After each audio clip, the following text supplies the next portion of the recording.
Shalom, jemaat Tuhan. Shalom. Selamat datang di rumah Tuhan. Dan percaya bahwa saat kita boleh ada di rumah Tuhan, kita boleh merasakan hadiratnya, kita boleh merasakan kedamaian. Dan percaya bahwa setiap pergumulan yang kita hadapi, Tuhan pasti memberikan jawaban. Amin. Amin.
sertai tiap langkahku. Kau bersamaku di dalamku, jadi bukti kebesaranku. Dan boleh minta jemaat boleh bangkit berdiri. Hidupku mengenal firman-Mu, tanda mujizat sertai tiap langkahku. Kau bersamaku di dalamku, jadi bukti kebesaranku. Hidupku mengenal firman-Mu, amin. Tanda mujizat sertai tiap langkahku. Kau bersamaku di dalamku, jadi bukti kebesaranku. Kau bersamaku di dalamku, jadi bukti kebesaranku. Kau bersamaku, kau bersamaku di dalamku, jadi bukti kebesaranku. Kami punya Tuhan yang besar. Aku punya Tuhan yang besar, yang telah berjanji dan sanggup menggenapi imanku. Bersepakat percaya kuasa-Nya, ku terima sekarang kemenangan dari-Mu. Aku punya Tuhan yang besar, yang telah berjanji dan sanggup menggenapi imanku. Bersepakat percaya kuasa-Nya, ku terima sekarang kemenangan dari-Mu. Saya boleh minta jemaat saja yang dari pujian. Aku punya Tuhan yang besar, yang telah berjanji dan sanggup menggenapi imanku. Bersepakat percaya kuasa-Nya, ku terima sekarang kemenangan dari-Mu. Sekali lagi jemaat yang menyanyikan pujian. Aku punya Tuhan yang Besar, yang telah berjanji dan sanggup menggenapi imanku. Bersepakat percaya kuasa-Nya, ku terima sekarang kami percaya Tuhan. kemenangan dari-Mu.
terima sekarang kemenangan darimu.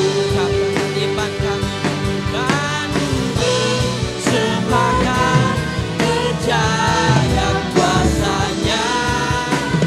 Ku terima sekarang kemenangan darimu. Imanku bersepakat percaya kuasanya. Ku terima sekarang kemenangan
Kami percaya kami punya Tuhan yang besar. Kami percaya Tuhan yang kami sembah sanggup memulihkan setiap kami, membuka setiap jalan yang tertutup. Mujizat-Mu masih ada. Engkau tetap Tuhan yang sama dulu, sekarang dan selamanya. Tuhan yang gak pernah berubah. Terima kasih Tuhan Yesus. Kami serahkan buat ibadah kami. Dari awal, pertengahan hingga akhirnya, curahkan urapan-Mu, curahkan hadirat-Mu, kami boleh dipulihkan, kami boleh disegarkan, sukacita-Mu boleh ada di tempat ini Tuhan. Terima kasih, lebih lagi kami memuji, kami memuliakan nama-Mu. Dan setiap kami yang percaya, kami boleh katakan, amin. Amin. Berikan sorak-sorai yang terbaik buat Tuhan kita yang besar. Haleluya. Silakan jemaat itu kembali. Karena kita punya Tuhan yang besar, maka dimanapun kita berada, kita akan menerima mujizatnya. Dan mujizat pasti terjadi dalam setiap langkah demi langkah kita. Amin.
Percaya Tuhan, mujizat-Mu masih ada sampai hari ini.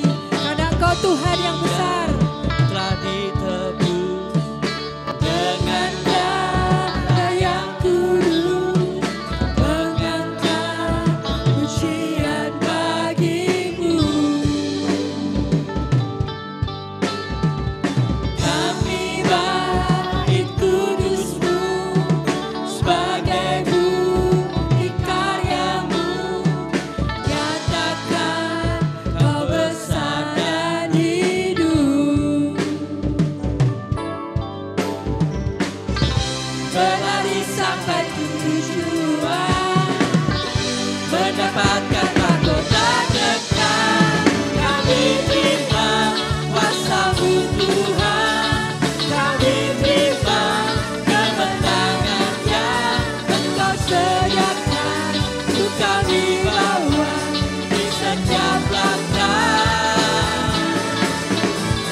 Dimanapun kami berdiri, kemanapun kami kan pergi, di situ pasti mujizatmu terjadi.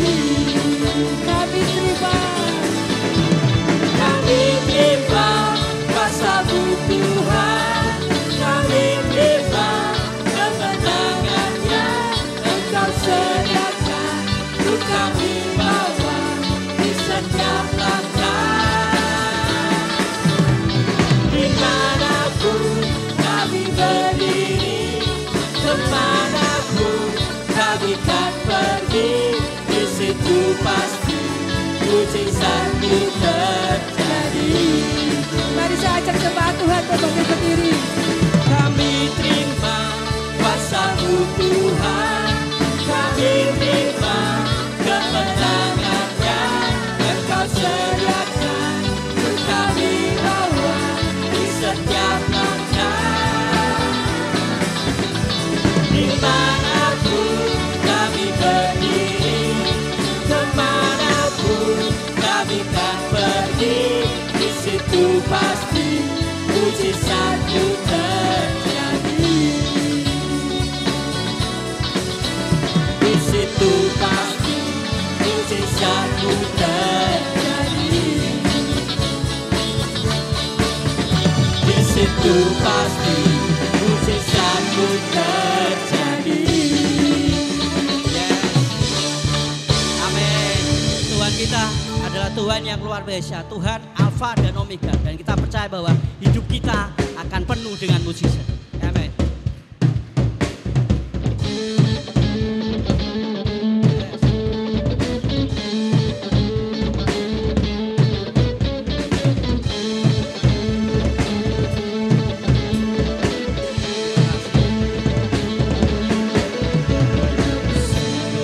Dunia ini ada kuasa-Mu telah terbentang, sepanjang sejarah manusia tak ada yang sanggup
Mungkin hari-hari ini kita banyak mengalami hal yang tidak mudah dalam hidup kita.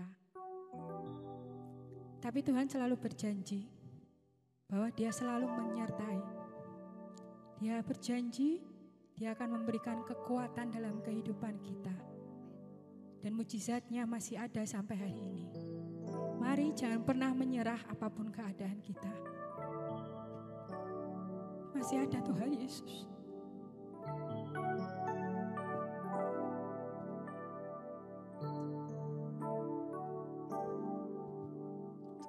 Tak pernah janji, langit selalu biru, tetapi Dia berjanji selalu menyertai. Tuhan tak pernah janji, jalan selalu rata, tetapi Dia berjanji berikan kekuatan. Tuhan tak pernah janji, langit selalu biru, tetapi Dia berjanji selalu menyertai. Tuhan tak pernah janji, jalan selalu rata, tetapi Dia berjanji berikan kekuatan. Jangan pernah menyerah, jangan berputus asa. Mujizat Tuhan ada saat hati menyembah. Jangan pernah menyerah, jangan berputus asa. Mujizat Tuhan ada bagi yang setia dan percaya.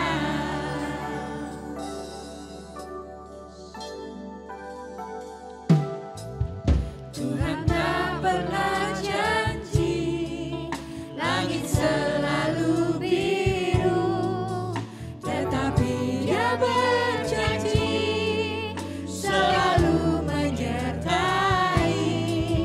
Tuhan tak pernah janji, jalan selalu rata, tetapi Dia berjanji berikan kekuatan. Tuhan tak pernah janji, langit selalu biru, tetapi Dia berjanji selalu menyertai. Tuhan tak pernah janji, jalan selalu rata, tetapi Dia berjanji berikan kekuatan. Jangan pernah menyerah, jangan berputus asa. Mujizat Tuhan ada saat hati menyembah. Jangan pernah menyerah, jangan berputus asa. Mujizat Tuhan ada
bersama. Jangan pernah menyerah.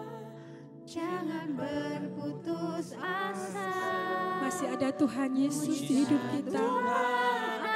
Dia setia. Saat hati menyerah. Akan mujizat yang masih ada sampai hari ini. Jangan pernah menyerah. Jangan berputus asa. Jangan berputus asa. Mujizat Tuhan ada bagi yang setia dan percaya. Jangan pernah menyerah.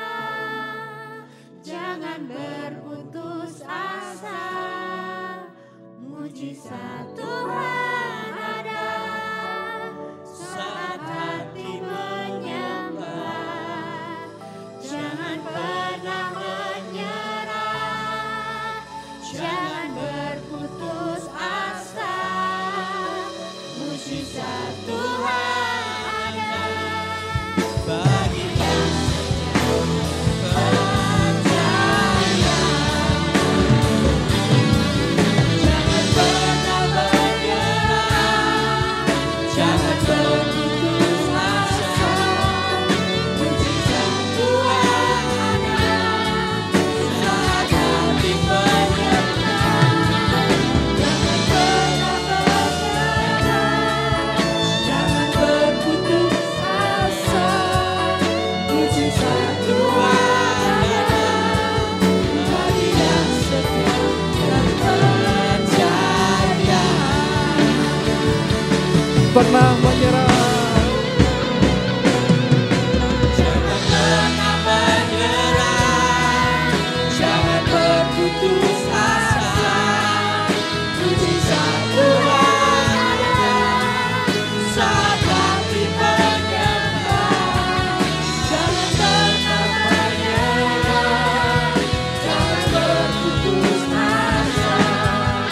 Mujizat Tuhan ada bagi yang setia dan percaya. Oh, jangan pernah menyerah.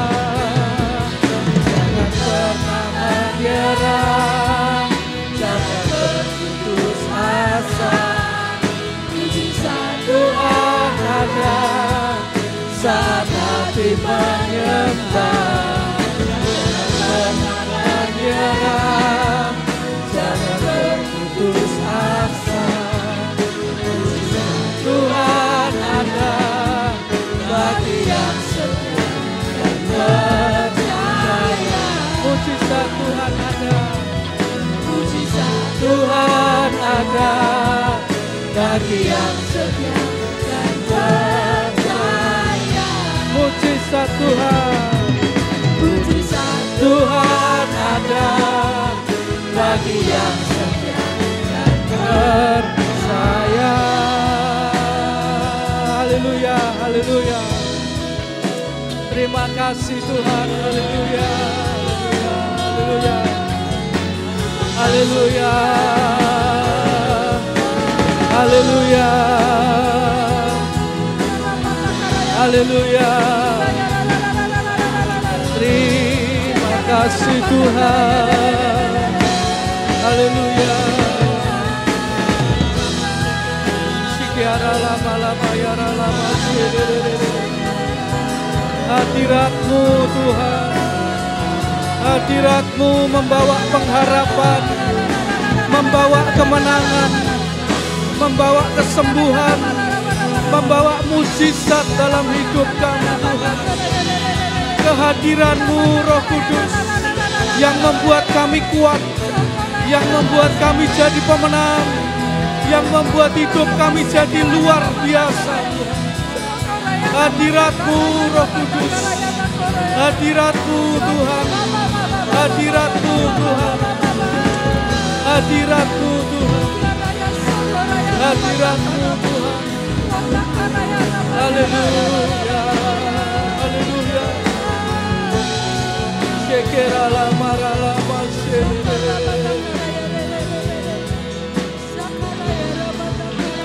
terima kasih. Haleluya. Ku tak akan menyerah pada apapun juga, sebelum ku coba semua yang ku bisa, tetapi ku berserah kepada kehendak-Mu. Hatiku percaya Tuhan punya rencana. Kami tidak akan menyerah Tuhan. Ku tak akan menyerah pada apapun juga, sebelum ku coba semua yang ku bisa, tetapi ku berserah kepada kehendak-Mu. Hatiku percaya Tuhan punya rencana.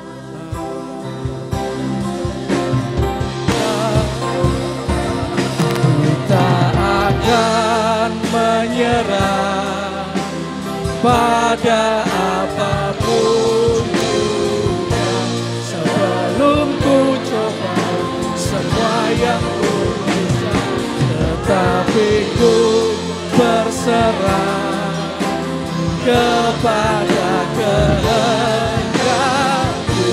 Hatiku percaya Tuhan punya rencana. Haleluya. Kami anak-anak Tuhan akan keluar jadi pemenang, akan menyerah pada apapun juga, sebelum ku coba semua. Kami percaya rencana-Mu ada atas hidup kami Tuhan, kepada kehendak-Mu. Hatiku percaya Tuhan punya. Hatiku percaya, hatiku percaya Tuhan punya rencana. Hatiku percaya, hatiku percaya Tuhan punya rencana. Haleluya. Terima kasih Tuhan. Haleluya. Haleluya. Haleluya. Haleluya. Yes. Lebih dahsyat lagi buat Tuhan kita yang hidup. Haleluya. Haleluya.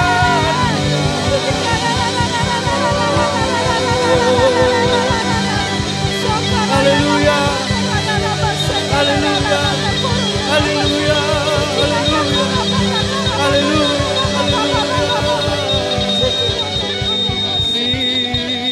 Terima kasih Tuhan. Haleluya. Terima kasih Tuhan. Terima kasih Tuhan. Haleluya. Terima kasih Tuhan. Terima kasih Tuhan. Saya bersyukur buat hari ini, karena ada rencana-Mu yang indah dalam hidup kami. Melalui segala hal yang Kau izinkan terjadi, kami percaya Engkau punya rencana atas semuanya itu, untuk mendatangkan kebaikan dalam hidup kami.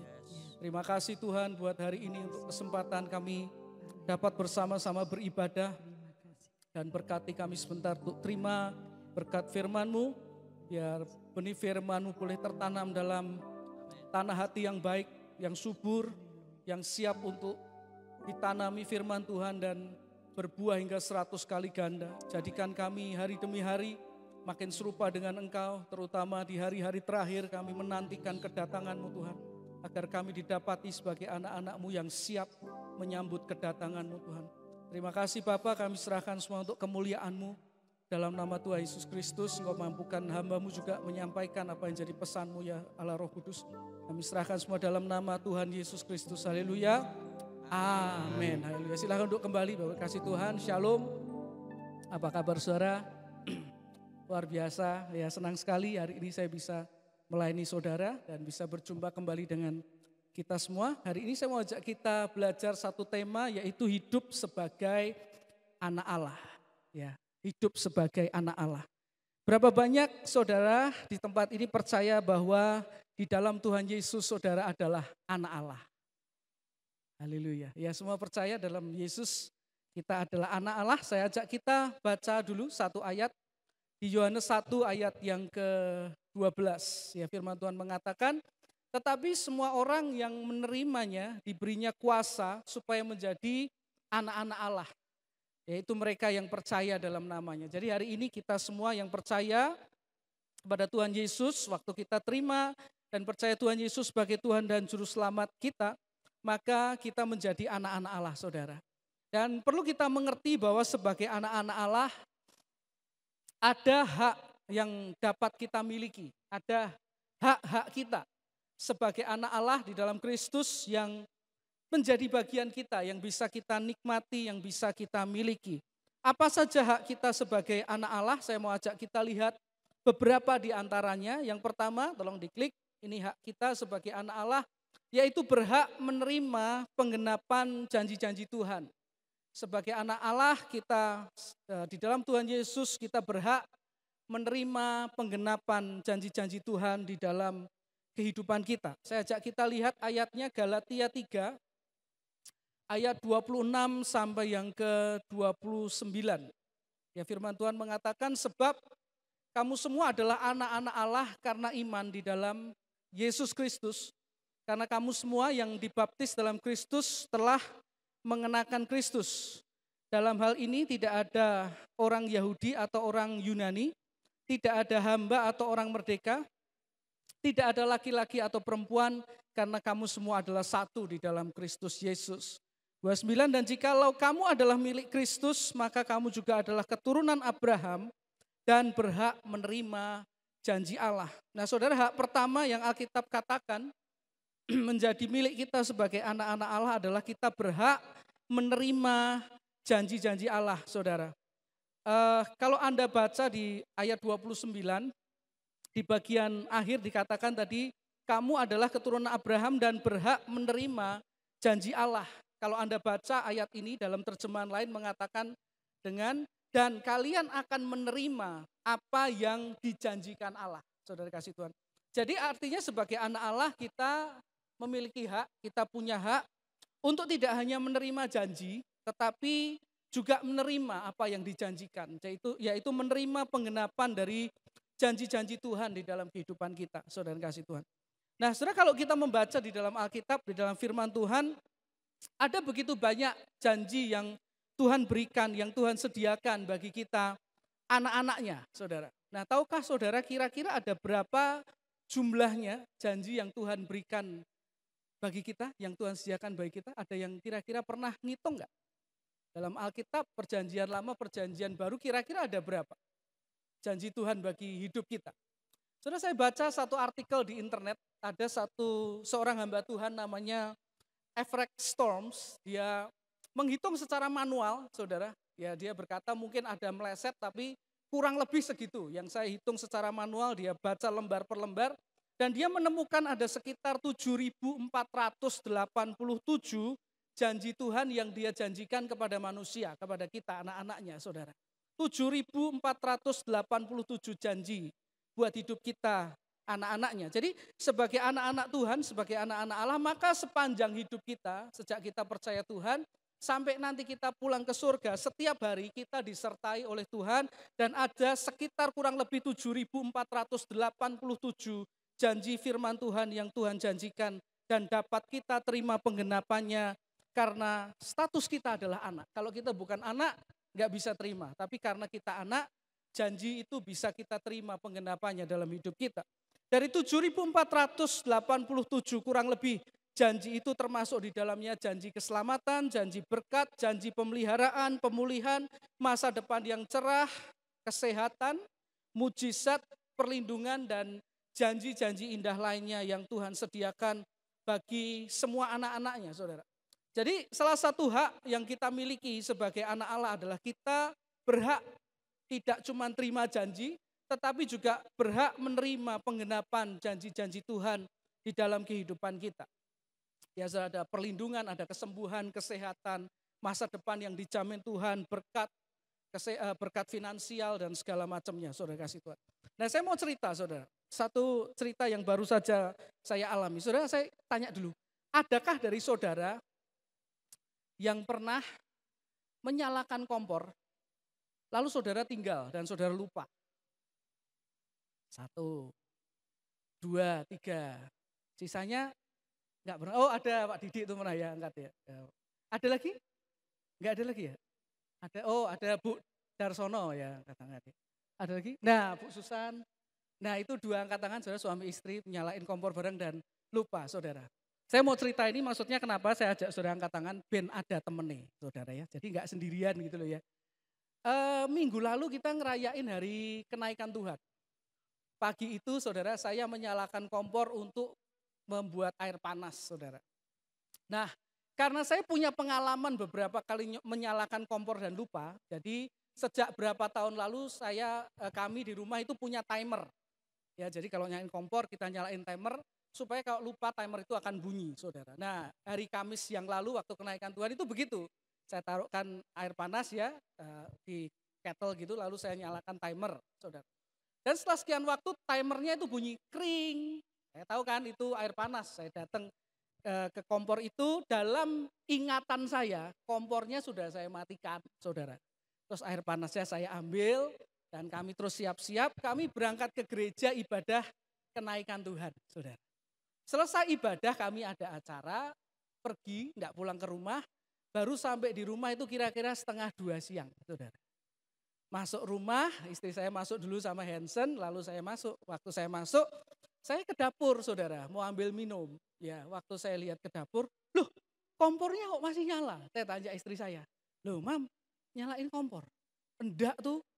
Nah ternyata itu kompor, ternyata saya lupa matikan dari pagi sampai 1:30 itu kira-kira nyala 7 jam saudara. Kompor itu nyala saudara. Puji Tuhan enggak terjadi apa-apa. Puji Tuhan, ya saya berharap tidak akan terjadi lagi, tapi itu salah satu bentuk lah perlindungan Tuhan dalam kehidupan kami ya. Jadi itulah kita anak Tuhan, saudara. Ada perlindungan Tuhan, ada janji-janji yang tidak cuma dijanjeni tapi PHP ya, pemberi harapan palsu. Tapi janji itu juga berhak kita terima penggenapannya dalam kehidupan kita. Oleh karena itu saya mendorong kepada saudara, alangkah baiknya sebagai anak Tuhan kita juga secara teratur baca firman. Supaya apa? Supaya kita ngerti dari 7.000 sekian, 7.487 sekian janji itu isinya apa saja saudara. Karena alangkah menyedihkannya anak Tuhan yang ngerti dia punya janji di dalam Tuhan, tapi enggak tahu janjinya apa. Jadi kalau mau ngeklaim dia bingung, Tuhan pernah janji ini enggak ya? Jangan-jangan dia enggak pernah janji gitu, saudara. Karena itu saya dorong saudara baca firman saudara, supaya kita tahu apa janji Tuhan bagi kehidupan kita. Jadi ini hak yang kita belajar saudara. Yang pertama karena kita anak Allah kita berhak terima janji dan penggenapannya dalam hidup kita. Yang kedua, tolong next. Janji Tuhan bagi kita adalah berhak menerima jawaban dari doa atau permohonan kita kepada Bapa. Saya ajak kita lihat 3 ayat di Matius 7 ayat 9 sampai yang ke-11. Atau siapakah di antara kamu yang jika anaknya meminta roti akan memberi batu kepadanya, atau jika anaknya meminta ikan, bukankah ia tidak akan memberikan ular kepada anaknya itu?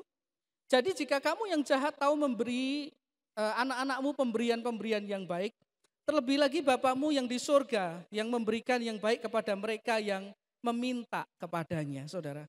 Hal berikutnya adalah berhak menerima jawaban kalau kita berdoa atau meminta kepada Tuhan, saudara, sebagai anaknya, saudara. Di ayat ini dikatakan dengan jelas oleh Tuhan Yesus bahwa ketika kita meminta atau berdoa kepadanya, dikatakan maka Bapa di surga, Bapamu yang di surga akan memberikan yang baik kepada mereka yang meminta kepadanya. Mereka di sini siapa, saudara? Kalau disebutkan Bapakmu yang di surga memberikan kepada yang mereka yang minta, maka mereka ini tentu saja kaitannya adalah anak, saudara. Karena dikatakan itu Bapakmu. Jadi kalau yang minta siapa? Anaknya, saudara. Anak Allah, saudara. Jadi inilah hak kita sebagai anak-anak Allah. Yaitu waktu saudara berseru, waktu saudara meminta, berdoa kepada Tuhan, kita berhak dapat jawaban dari doa yang kita minta, saudara. Kita berhak mendapatkan jawaban, pemberian yang baik daripada Tuhan sebagai jawaban dari doa kita. Ya, saudara, coba kalau saya boleh tanya kepada saudara, siapa di sini yang merasa doanya pernah dijawab oleh Tuhan? Kecil atau besar lah, nggak harus rumah, nggak harus pesawat, nggak harus jet, nggak harus tank atau mobil tempur, enggak lah saudara. Hal yang biasa aja, mungkin pengen makan sesuatu dan Tuhan jawab. Ada yang pernah dijawab doanya? Nah, saudara kasih Tuhan, dijawab doanya ya itu tentu bukan milik orang tertentu, ya, bukan milik anak Tuhan tertentu. Kalau pendeta dijawab, kalau jemaat enggak gitu ya. Kalau yang singer dijawabnya nanti telat 2 minggu, WL seminggu misal, enggak gitu saudara. Dijawab doanya itu adalah hak semua orang yang menjadi anak Allah. Ya, itu yang kedua. Hak kita, waktu saudara berdoa, saudara berhak terima jawaban dari doa saudara. Yang ketiga, apa haknya sebagai anak Allah? Tolong diklik. Berhak tinggal di rumah Bapa, saudara. Berhak tinggal di rumah Bapa. Saya ajak kita lihat ayatnya, Yohanes 14 ayat 2 dan 3. Di rumah Bapakku ada banyak tempat tinggal. Jika tidak demikian, aku tentu sudah mengatakannya kepadamu karena aku pergi untuk menyediakan sebuah tempat bagimu. Dan jika aku pergi dan menyediakan sebuah tempat bagimu, aku akan datang kembali dan membawamu kepadaku supaya di mana aku berada, kamu pun berada. Hak berikutnya yang dimiliki oleh seorang anak Allah adalah hak untuk tinggal di rumah Tuhan atau di surga, saudara. Ayat-ayat ini berbicara tentang jaminan keselamatan yang dimiliki hanya oleh anak-anak Tuhan, anak-anak Allah, saudara. Ya, untuk berhak tinggal di dalam surga yang mulia, saudara, di dalam rumah Allah yang mulia, yaitu surga. Jadi paling tidak di sini kita bisa lihat paling tidak ada 3 hak yang dimiliki oleh anak-anak Allah, yaitu Anda dan saya. Yaitu pertama, kita berhak menerima penggenapan janji-janji Tuhan. Ya, tidak hanya dengar tapi terima penggenapannya. Lalu kedua, berhak untuk menerima jawaban dari doa permohonan kita kepada Bapa kita di surga. Dan yang ketiga, nanti ketika waktu kita di bumi ini sudah selesai, kita berhak untuk tinggal di dalam rumah Bapa di surga. Ya, ketika kita sudah tidak ada lagi di dunia ini, saudara. Itu hak kita, paling tidak ada 3, saudara. Nah, namun saudara, meskipun sebagai anak Allah kita memiliki hak-hak istimewa tadi, kita perlu belajar bahwa Alkitab yang sama ternyata juga mengajarkan ada beberapa hal yang akan membuat hak-hak kita sebagai anak Allah itu terhalang untuk kita nikmati. Jadi haknya luar biasa, yes, betul. Tapi Alkitab yang sama juga mengajarkan kepada kita bahwa ada hal yang kalau kita nggak waspada ini menghalangi kita menikmati apa yang seharusnya jadi hak kita. Ya, karena itulah mengapa ada anak Tuhan merasa kok aku nggak nikmati seperti orang itu ya. Aku nggak nikmati seperti orang itu. Nah, kenapa? Ya, Alkitab juga menjelaskan alasannya. Siapa tahu salah satu alasan ini adalah penghalang itu. Yang pertama, tolong diklik sekali lagi. Alasan yang pertama ini, sikap hati yang menolak ketika Tuhan mau mengubah hidupnya, saudara. Sikap hati yang menolak hidupnya diubahkan oleh Allah, oleh Bapa di surga. Saya ajak kita lihat 1 Yohanes 3 ayat yang pertama. Lihatlah betapa besarnya kasih yang dikaruniakan Bapa kepada kita, sehingga kita disebut anak-anak Allah. Dan memang kita adalah anak-anak Allah. Karena itu, saya kasih garis bawah, dunia tidak mengenal kita, sebab dunia tidak mengenal Dia, tidak mengenal Bapa kita. Saudara, di ayat tadi dikatakan karena itu dunia tidak mengenal kita, sebab dunia tidak mengenal Dia. Saudara, mengapa dunia tidak mengenal kita? Dikatakan di sana alasannya adalah karena itu, saudara. Karena itu, apa artinya karena itu? Yang dimaksudkan karena itu di sini adalah karena sekarang kita adalah anak-anak Allah. Karena itu dunia tidak kenal kita. Jadi artinya gini, karena hidup kita sekarang jadi anak Allah, maka kemudian kita mengalami perubahan hidup, saudara. Jadi manusia baru di dalam Kristus, sehingga kemudian kita berubah nih. Kita berubah, jadi anak Allah itu berubah. Jadi manusia baru yang serupa dengan Kristus, serupa dengan Bapa kita, saudara. Akibatnya apa? Akibatnya sekarang hidup kita jadi berbeda dengan dunia. Sehingga dunia tidak lagi mengenal kita. Karena kita nggak lagi sama dengan dunia, tapi sekarang kita berbeda dengan dunia yang tidak mengenal Kristus, yang tidak mengenal Bapa. Itulah mengapa dunia jadi tidak lagi mengenali kita. Karena kita sekarang menjadi anak Allah yang hidupnya sudah berubah. Tidak lagi sama dengan dunia ini, saudara. Ya berubah bukan berarti berubah karena kita operasi plastik, wajah kita berubah sehingga orang nggak kenal. Tetapi ini berubah berbicara tentang hal rohani, kehidupan manusia rohani kita yang diubahkan oleh Tuhan.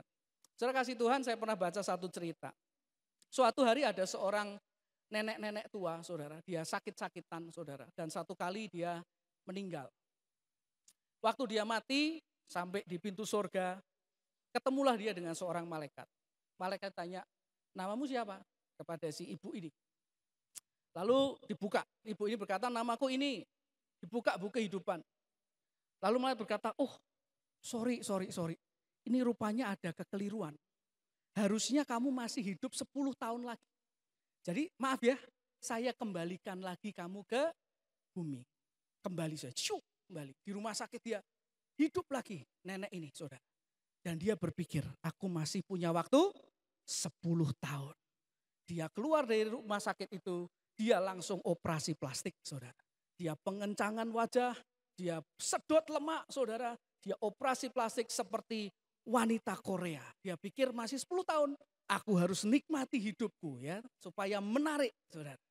Keluar dari rumah sakit yang mengoperasi plastik, baru keluar ditabrak mobil, duer mati, saudara. Kembali ke surga lagi. Ketemu malaikat yang sama, sebutkan. Malaikat tanya, siapa namamu? Ini. Loh. Oh sorry, aku pangkling. Ya, tak panggil lagi. Ternyata kamu yang dulu itu. Oh sorry, tapi kali ini masuk aja lah. Sudah 2 kali, saudara. Ya bukan berubahnya bukan karena oplas, saudara. Oh, berubahnya karena pembaruan yang di dalam kita. Nah, jadi di ayat ini sebetulnya Alkitab ingin menunjukkan kepada kita bahwa ketika kita jadi anak-anak Allah, maka yang Tuhan inginkan adalah kita berubah jadi berbeda dengan dunia ini. Karena sekarang kita hidup dengan cara yang sama seperti yang dikehendaki oleh Bapak kita. Nah kalau kita baca firman, hidup diubahkan menjadi seperti Bapa adalah yang Bapa kehendaki. Dan itu hal yang menyenangkan hatinya, saudara. Kalau kita mau berubah ikuti kehendak Tuhan, itu hati Bapa disenangkan, saudara. Nah seperti yang Tuhan inginkan. Nah tapi ketika seseorang itu menolak hidupnya diubahkan, menolak hidupnya berubah menjadi seperti yang Tuhan inginkan, maka hal itu akan menyakitkan hati Bapa. Dan sebagai dampaknya bisa membuat meskipun dia anak Allah, tetapi dia terhalang untuk menerima haknya sebagai anak di hadapan Bapa. Karena dia hidupnya enggak menyenangkan hati Tuhan, tapi menyakiti hati Bapa di surga. Ketika Bapa mau kamu berubah, aku enggak mau. Nah pada saat dia enggak mau, ada hak-hak yang berhenti terjadi dalam hidup orang. Saya kasih 2 contoh lah paling tidak, saudara. Yang pertama kita lihat di Matius 6 ayat 14 dan 15. Gini. Karena jika kamu mengampuni kesalahan-kesalahan orang lain, Bapak surgawimu juga akan mengampunimu. Akan tetapi jika kamu tidak mengampuni kesalahan-kesalahan orang lain, Bapamu juga tidak akan mengampuni kesalahanmu. Saudara, hidup kita diampuni, itu hak kita. Itu anak Allah. Kita berhak terima pengampunan dari Bapak, saudari. Ya. Tapi dikatakan ketika kita menolak mengampuni orang lain, meskipun kita anak Allah, dikatakan Bapak tidak akan mengampuni kesalahan. Hak kita diampuni, tidak berlaku. Kenapa? Karena kita menolak berubah mengampuni orang lain. Menolak berubah mengasihi orang lain. Menolak berubah menjadi makin serupa dengan dia. Menolak berubah punya karakter Bapa yang maha pengampun, saudara. Yang mau mengampuni. Waktu kita menolak, hak kita diampuni, tidak berlaku. Ya Alkitab ini mengatakan, saudara. Ya diampuni itu hak kita. Tapi waktu kita nggak mau ampuni orang lain, ya hak itu berhenti. Saudara. Kita nggak diampuni juga. Jadi hari ini kayak ada ganjelan. Segera berdoa, Tuhan tolong aku bisa ngampuni yang nyakitin aku ini. Tolong Tuhan. Supaya bisa beres. Kalau enggak kita minta ampun enggak diampuni. Saudara. Karena firman Tuhan loh yang bilang, Bapakmu, berarti posisinya kita kan anak. Ya saudara, itu contoh yang pertama. Saya kasih contoh kedua, 1 Petrus 3 ayat 7. Nah, demikian juga kamu hai suami-suami, hiduplah bijaksana dengan istrimu sebagai kaum yang lebih lemah. Hormatilah mereka sebagai teman pewaris dari kasih karunia, yaitu kehidupan, supaya doamu jangan terhalang. Ini ayat favorit para istri, saudara kasih itu. Ya, firman Tuhan mengatakan, hai suami-suami, kalau kamu tidak bijaksana dengan istrimu, dikatakan doamu terhalang. Saudara. Doa kita tadi kita bahas di awal ya saudara. Salah satu hak kita sebagai anak Allah, waktu kita doa, terima jawaban dari Tuhan. Waktu kita doa, doa kita didengar oleh Bapa di surga dan kita berhak terima jawabannya. Tapi kalau posisi kita seperti ini, kita suami dan kita nggak hidup bijaksana dengan istri kita, Pak, bijaksana itu artinya apa? Bijaksana itu kalau Anda baca terjemahan lain, yang pertama diartikan penuh pengertian, saudara. Penuh pengertian. Jadi kalau istrinya lebih agak lama sedikit butuh waktu ya sudahlah. Butuh waktu make up, ya sudahlah. Ya, butuh waktu nyalon, ya sudahlah. Gitu. Penuh pengertian. Yang kedua artinya adalah hormat, saudara. Hormat. Dan yang ketiga arti bijaksana itu adalah bergembira karena istrinya. Ya, banyak suami saya harap enggak, tapi di sini enggak ada. Ini di luar sana. Di luar sana yang jauh di kutub utara, saudara.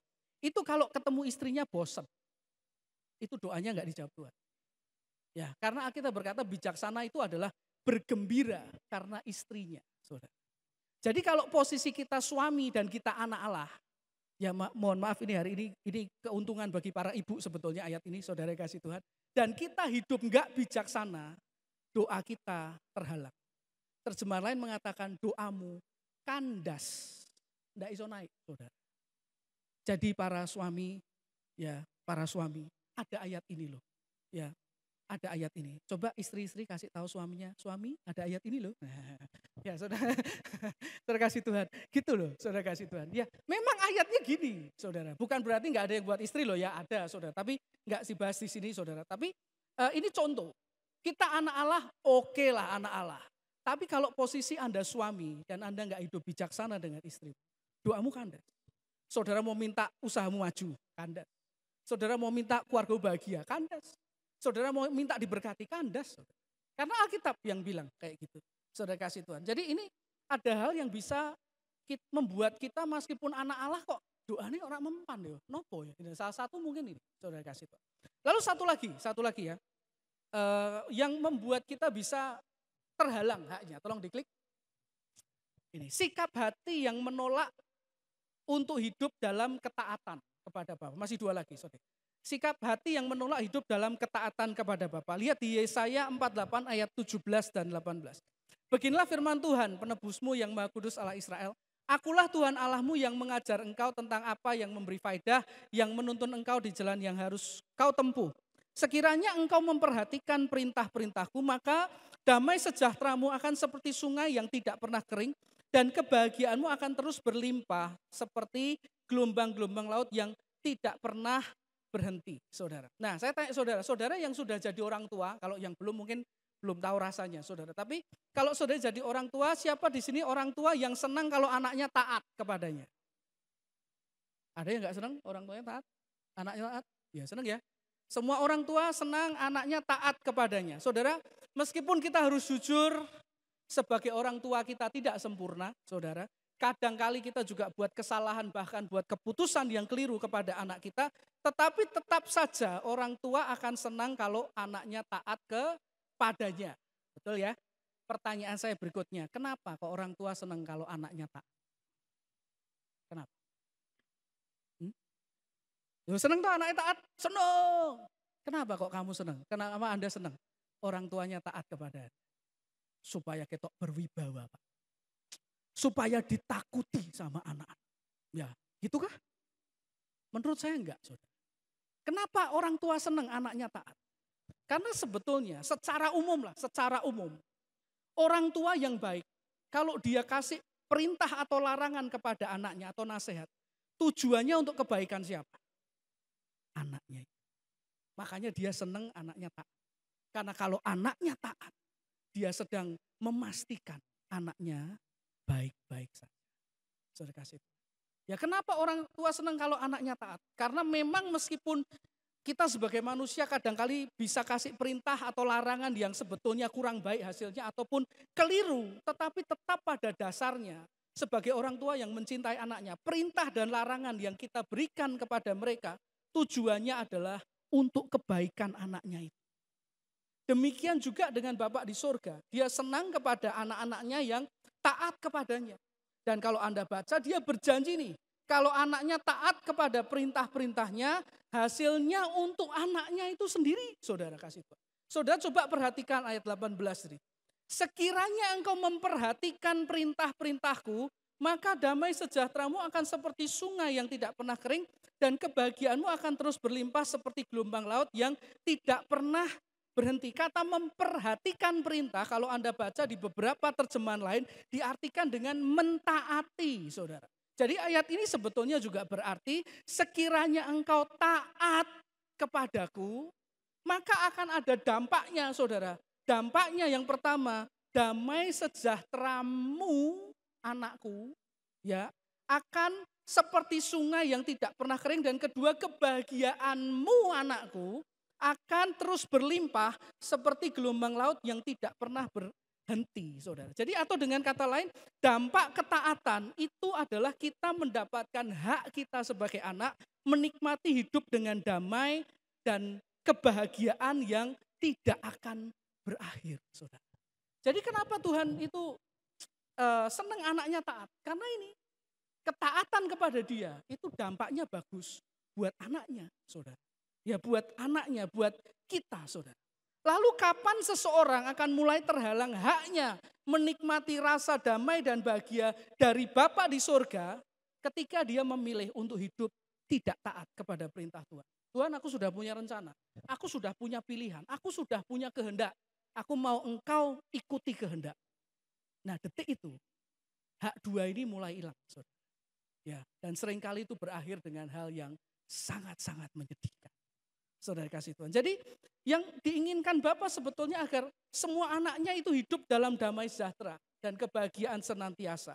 Tapi anak Tuhan akan tidak bisa menikmati hak itu ketika seorang anak Allah untuk memilih untuk tidak hidup dalam ketaatan kepada kehendak Bapanya. Jadi kalau hari-hari ini ada yang sedang Tuhan dorong dalam hidup saudara untuk saudara pilih, untuk saudara lakukan, untuk saudara berubah atau apapun saudara. Ya, saya menyarankan taati saudara agar kebahagiaan dan damai sejahtera itu mengalir dalam hidup kita. Itu yang kedua. Satu lagi, yang ketiga hal yang bisa membuat hak kita terhalang adalah sikap hati yang menolak hidup dalam kekudusan, saudara. Kita baca ya ayatnya 1 Petrus 1, 14-17.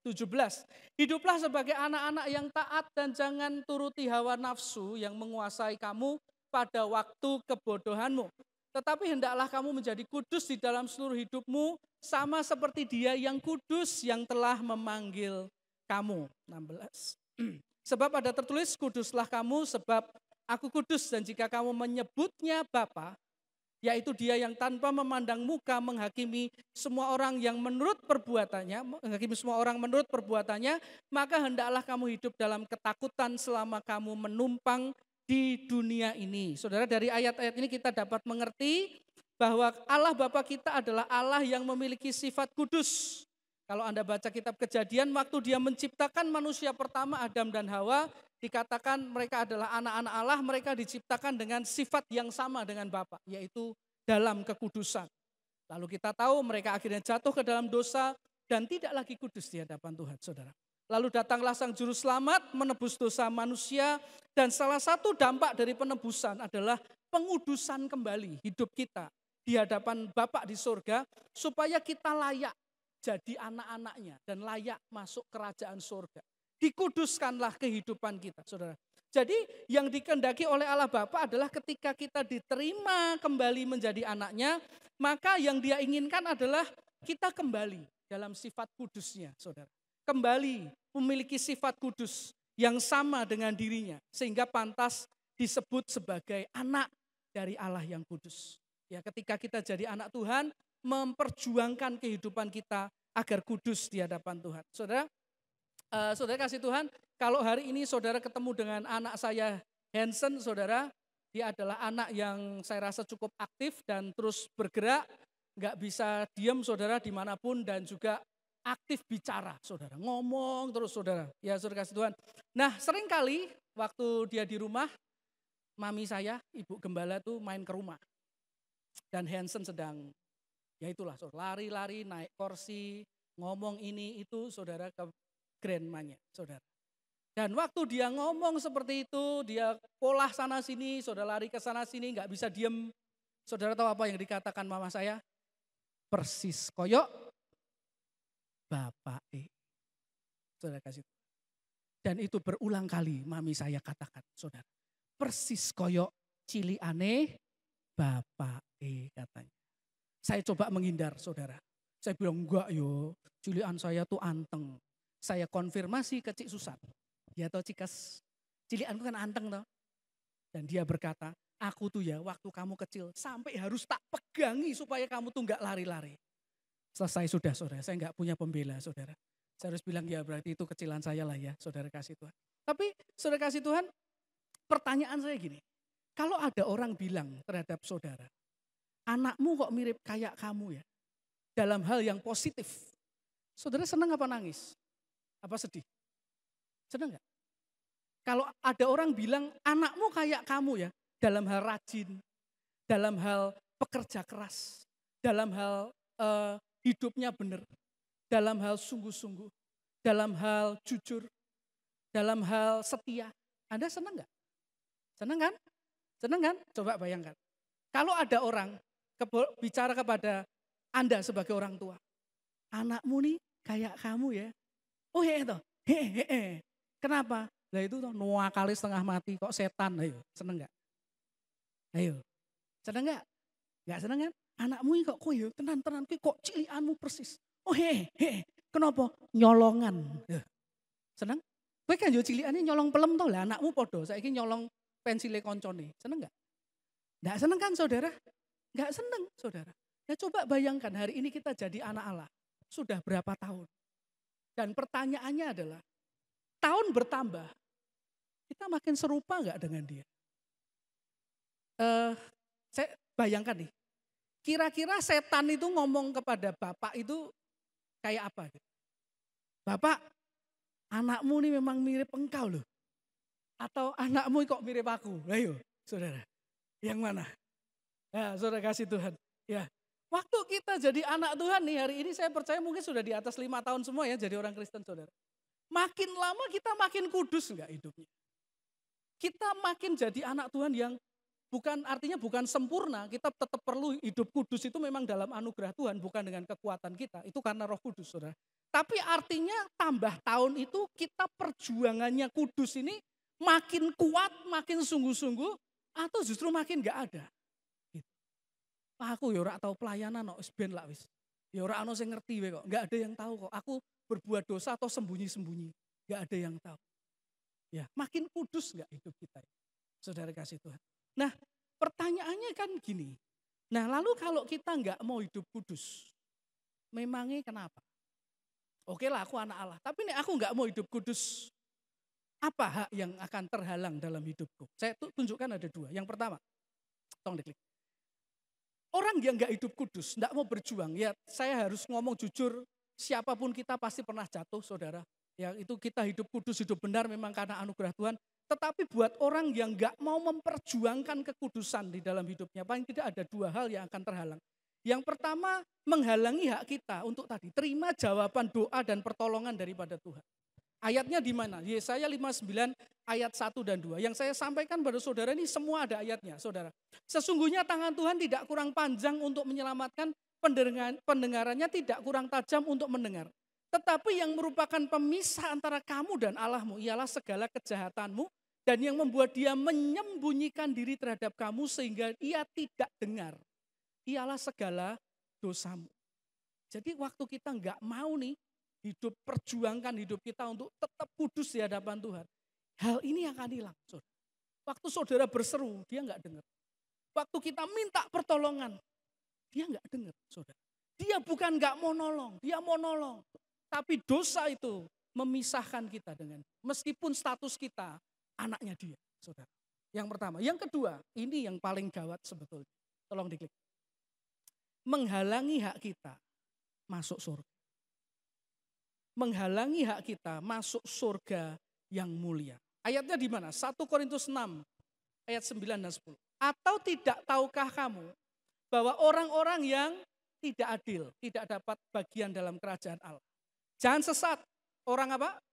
Cabul, penyembah berhala, berzina, banci, pemburit, pencuri, orang apa? Medit, pemabuk, pemfitnah, penipu, tidak akan dapat bagian dalam kerajaan Allah. Saudara boleh baca 1 Korintus 6, 9 dan 10 ini, tidak ada kata gini. Yang tadi saudara cabul, penyembah berhala, begini, kikir, pemabuk, pemfitnah, penipu, tidak akan bagian dalam kerajaan Allah, tidak dituliskan kecuali dia anak Allah. Tidak ada, saudara. Jadi ini berlaku untuk semua orang meskipun dia adalah anak Allah.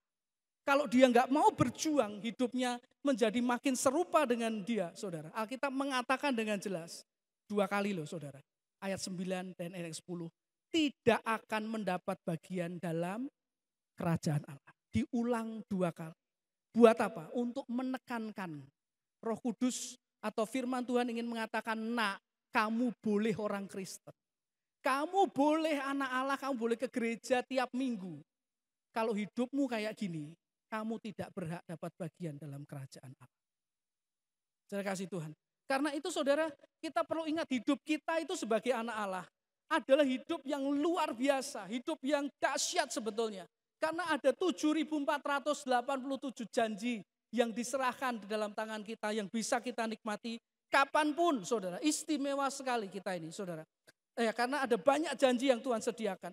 Tetapi saudara, Alkitab yang sama juga mencatat ada hal-hal yang dapat menghalangi kita terima ini penggenapan hak-hak kita. Saudara, janji-janji Tuhan. Dan semuanya itu pilihan kita saudara. Bukan dari pihak dia. Pihak dia mau kasih semua. Tinggal pihak kita jadi anak Allah. Mau gak terima semua? Ya, karena ada hal yang bisa menghalangi kita saudara.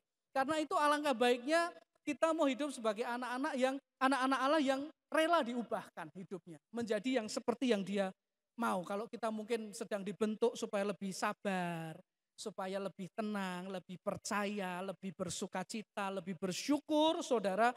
Ya berdoalah saudara, supaya saudara mampu untuk diubahkan seperti yang Tuhan mau. Yang kedua, relakan hidup kita, hidup dalam ketaatan. Saudara, jangan melanggar kehendak Tuhan. Dan yang ketiga, mari perjuangkan kekudusan hidup kita di hadapan Tuhan. Ya mungkin tidak ada yang tahu kehidupan saudara, mungkin waktu saudara sendirian atau waktu saya sendirian. Tapi please berjuanglah dalam kekudusan. Supaya hak-hak kita sebagai anak Allah tidak terhalang untuk kita nikmati dalam kehidupan kita, saudara kasih Tuhan. Dan biarlah kita hidup sebagai anak-anak Allah di hadapan Bapa kita di surga yang sungguh-sungguh terima semua hak kita, kebaikan kita, yang Tuhan sediakan bagi kehidupan kita. Ya, amin, mari kita berdoa. Terima kasih Tuhan, kami bersyukur untuk firman-Mu, kami bersyukur Engkau angkat kami jadi anak-Mu, kami bersyukur karena pengorbanan-Mu, kami hari ini bisa memanggil-Mu Bapa karena kami adalah anak-anak-Mu dan kami juga memiliki begitu banyak hak dari janji-janji yang Kau berikan bagi hidup kami. Dan sungguh kerinduan Engkau Tuhan dan kerinduan kami menikmati semuanya itu Tuhan. Dan tolong kami kalau di hari-hari ini, di hari-hari terakhir ini Tuhan, di mana kami menantikan kedatangan-Mu, kedatangan Bapak kami untuk menjemput kami. Ada hal-hal yang Kau lihat masih perlu diubah, masih perlu dibereskan, masih perlu diperbaiki dalam hidup kami Tuhan. Kiranya Tuhan karuniakan kepada kami hati yang taat, hati yang mau menyenangkan hati-Mu, hati yang mau hidup kudus, hati yang mau memperjuangkan kehidupan kami benar berkenan di hadapan-Mu. Meskipun mungkin harganya tidak mudah, meskipun itu mungkin kami terasa sakit di daging kami, meskipun itu kami merasa sulit untuk melakukannya Tuhan, tapi kami mau belajar sebagai anak-anak Tuhan untuk percaya kepada kuasa-Mu, mengubahkan hidup kami, sehingga satu kali kelak Tuhan, ketika waktu kami di dunia ini sudah selesai, kami didapati sebagai anak-anak Tuhan yang menyenangkan hati-Mu Tuhan. Terima kasih Bapa, biar firman-Mu jadi rema buat kami semua. Kami serahkan semua untuk kemuliaan-Mu dalam nama Tuhan Yesus Kristus. Haleluya. Amin. Tuhan berkati kita.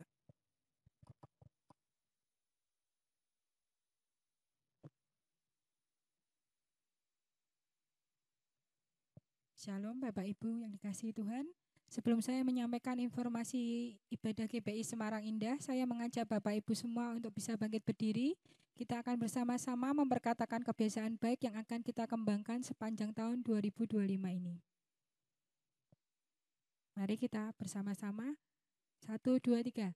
Saya berusaha membangun kebiasaan baik untuk menghargai orang lain sesuai dengan kebenaran firman Tuhan dalam Filipi 2 ayat 3 dan 4 yang berbunyi, dengan tidak mencari kepentingan diri sendiri atau puji-pujian yang sia-sia, sebaliknya berdirilah dengan rendah hati yang seorang menganggap yang lain lebih utama daripada dirinya sendiri.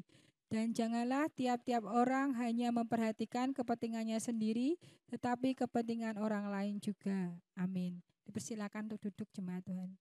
Ibadah Raya Onset minggu depan tanggal 15 Juni 2025 diadakan pukul 8 pagi dan firman Tuhan akan disampaikan oleh Pendeta Madya Samuel Leloid Prayitno, dan bagi jemaat yang belum bisa hadir dalam ibadah onset ini dapat mengikuti ibadah secara online pada sore pukul 15 pada pukul 17 di channel YouTube GPI Semarang Indah. Dalam ibadah Raya Onset minggu depan akan diadakan sakramen perjamuan kudus. Bagi Bapak Ibu yang akan mengikuti sakramen ini secara online dapat terlebih dulu menyiapkan roti dan anggur secara mandiri. Bagi Bapak Ibu yang akan memberikan persembahan kasih dan persepuluhannya bagi pelayanan dan pekerjaan Tuhan, amplop persembahan dapat dimasukkan ke dalam kotak persembahan yang ada di pintu keluar gereja ketika Bapak Ibu akan pulang. Sebelum pulang kita akan menerima berkat dari Tuhan. Saya mengundang Bapak Ibu bisa bangkit berdiri kembali. Dan nanti Pendeta Yohan Emmanuel akan memberikan doa berkat bagi kita semua. Terima kasih Tuhan, kami bersyukur untuk segala kebaikan-Mu dalam kehidupan kami. Terima kasih untuk kesempatan kami bisa bersama-sama beribadah memuji dan besarkan nama-Mu dan menerima berkat firman-Mu bagi kehidupan kami, hidup kami sebagai anak-anak-Mu Tuhan. Dan sebentar kami mau akhiri ibadah kami hari ini dan pulang dalam berkat-Mu. Dan kami berdoa biar Engkau kiranya berkenan mencurahkan berkat-Mu berlimpah bagi kami anak-anak-Mu. Bapak Ibu dikasih Tuhan, pada akhir ibadah kita mari angkatlah kedua tangan-Mu kepada Tuhan. Tangkap, terimalah berkat Tuhan atas hidup-Mu. Tuhan memberkati keluarga dan rumah tangga-Mu. Tuhan memberkati usaha dan pekerjaan-Mu. Tuhan memberkati Engkau dengan kesehatan yang baik. Tuhan memberkati pendidikan yang sedang Kau jalani. Tuhan memberkati pelayanan-Mu makin dahsyat dan luar biasa. Tuhan memberkati hidup-Mu sehingga hidup berhasil, beruntung dan berkemenangan. Tuhan memberkati Engkau dan melindungi Engkau. Tuhan menyinari Engkau dengan wajah-Nya dan memberi Engkau kasih karunia. Tuhan menghadapkan wajah-Nya kepadamu dan memberi Engkau damai sejahtera dari sekarang sampai Maranatha. Saat Tuhan Yesus Juru Selamat kita yang agung yang begitu mencintai kita datang kembali untuk kali yang kedua. Dan semua yang percaya pulang dengan berkat Tuhan berkata, amin. Haleluya. Terima kuasa Tuhan.